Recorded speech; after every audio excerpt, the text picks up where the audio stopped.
In our Olympic slot this morning, my guest is someone who came back from the 2016 Rio Olympics with a silver medal around his neck and a future as bright as the brightest stars.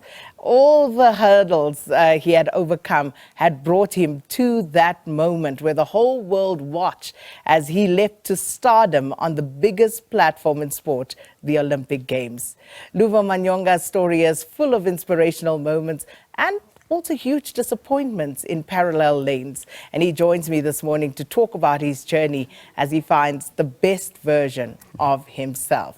Luvo, what an absolute pleasure to have you here this morning. Good morning, how are you? I'm good.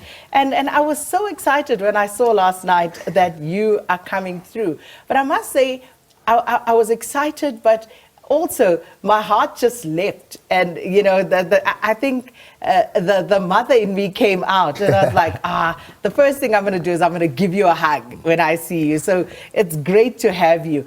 So here's Luvo, and going to the Olympics in 2016 in Rio, and you get the silver. You upgrade the following year at the World Champs in London, and you make gold. And then the following year, the Commonwealth Games, gold again. You were the golden boy. Yes. Let's talk about those highs and, you know, the athletes that are there now, those emotions, what they're going through. Wow, that's the emotion that I cannot explain, you know. Like every time I think about it, like I have a smile on my face. It felt great, and even though I have struggles in my life, that's the one thing that keeps me going. You know, like if you can see myself today, I'm happy, you know, watching the Olympics on the outside. You know, it gives me that joy that I was there before. It shows that there is still something left in me, you know. I still need to put that last bar because at the end of this year, my suspension is finishing. So I want to lift that South African flag for the last time. And speaking of your suspension, let's go back to where it all started for you as an athlete who ultimately made the highest sport in long jump. So 2010, IAAF and this youngster. And, you know, one looks at these tournaments to look for the next great thing. But how you were discovered in again, a township where there's lots of strife for young people, very difficult. Most young men fall prey to the ills in that township. Let's talk about where it all began for you. For me, it all started back in the hood when I had my late coach, Manelis Adonis. He was a triple jumper. I was discovered 2009 by a coach, my late coach, Mario Smith. He's the one who saw me. I was doing like multiple events. I was doing 100 meters, 200, long jump, high jump, you name it. But 2009, that's where he saw me, beginning of the year, when I was just doing long jump for fun. So he saw it out. This guy has a talent. Let me take him into my house and coach him. So 2009, I went to Botswana for All African Games. That's where my career started to rise. In 2010, I won my World Junior title in Moncton, Canada. And in 2011, I went to Senior Championship. I came number 5. That's when I got my first Adidas deal. I signed a contract. The following year, that's when things started to fall apart. But my drug of use started before I started my career. It was something that I just used at the hood because it was available any corner that I went. It started at school. When my friends were using it in the toilet, I just wanted to taste what the guys are doing because I'm this nosy guy who likes to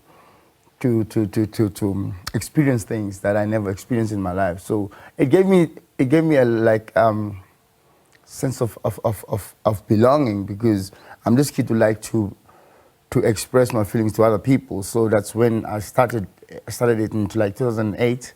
So 2012, not knowing it was prohibited in sport, I used the day before. So I got tested in Stellenbosch when I was competing there.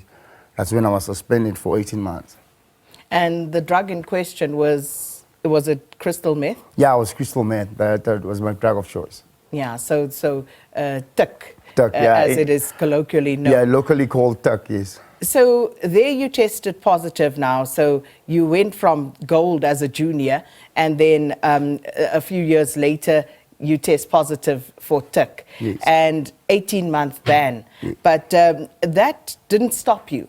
No, Because, no. and one of the things that Coach Mario, late Coach Mario, apparently said was that your technique was the most perfect he had ever seen. Yes. That's what I like took his attention.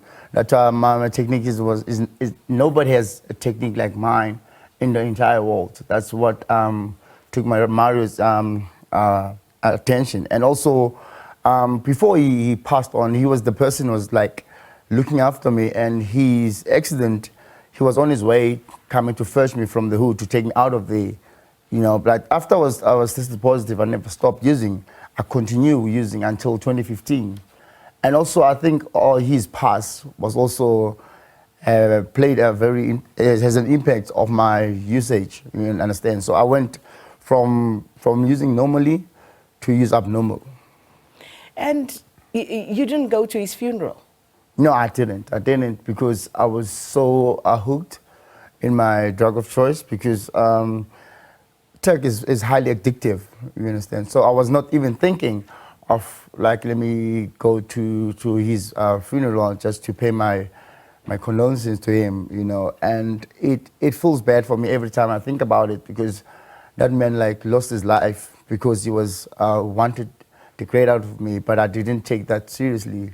And also one day I want to like thank him with a gold medal Olympics or world championship and stay clean for the rest of my life because that was his dream for me because he never had a kid like me who was the best in the world. He wanted the best out of me until I go lie on my grave. Mm.